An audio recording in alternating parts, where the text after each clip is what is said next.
Atëherë, sikur se jeni në dini, keni qenë të informuar në vazhdimsi, pas përfundimit të rinumërimit të votave në komunën e Malishevës, Prokuria Themelore Gjakov ka lëshuar autorizim për Policinë e Kosovës, respektivisht Drejtorinë Anale të Policisë në Gjakov, për të ndërmarrë veprime konkrete në lidhje me grumbullimin e provave dhe fillimin e procedurës. Pasi që kemi vepruar përmes policisë, do të thotë me autorizimin e prokurisë, sikur se e keni vërejtë edhe sot në aksionin e sotëm, nga 18 kryesues dhe 50 komisioner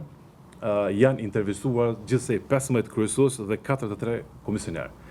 15 kryesues aktualisht janë të ndaluar për 48 orë dhe brenda fatit ligjor prokuria do të vendos në lidhje me masën e sigurisë. Po ashtu, për 43 komisioner të tjerë,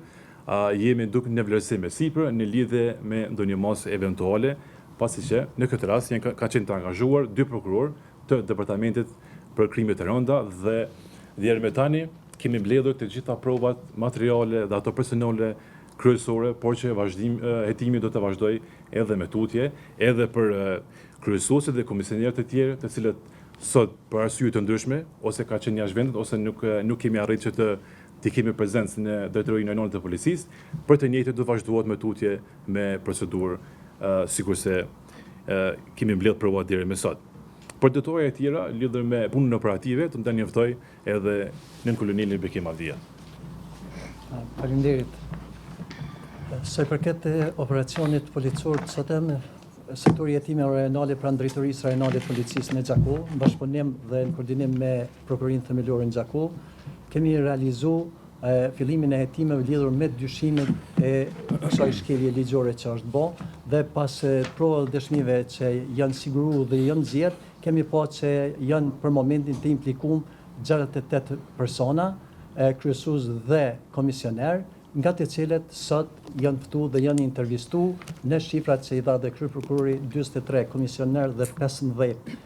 kryesues, për i cilëve na kanë mbetur edhe 3 kryesues dhe 7 komisioner, po për cilët besojmë se shumë shpejt edhe ata do të intervistohen dhe do të procedohen sipas procedurave. Ne do të vazhdojmë në bashkëpunim me prokurinë që deri në elementet e fundit të shkeljeve të mundshme që janë, ti zbardhim dhe ti procedojmë sipas ligjeve të aplikuara të Kosovës. Po, para se të vazhdoni me pyetjet eventuale, në sqarim, në komunën e Malishevës gjithsej ka qenë 75 vendvotime dhe nga këto vendvotime 957 vota janë të shtuara dhe 9057 vota janë të shtuara dhe 7996 janë vota të hequra. Pra gjithsej në total kemi 17053 vota.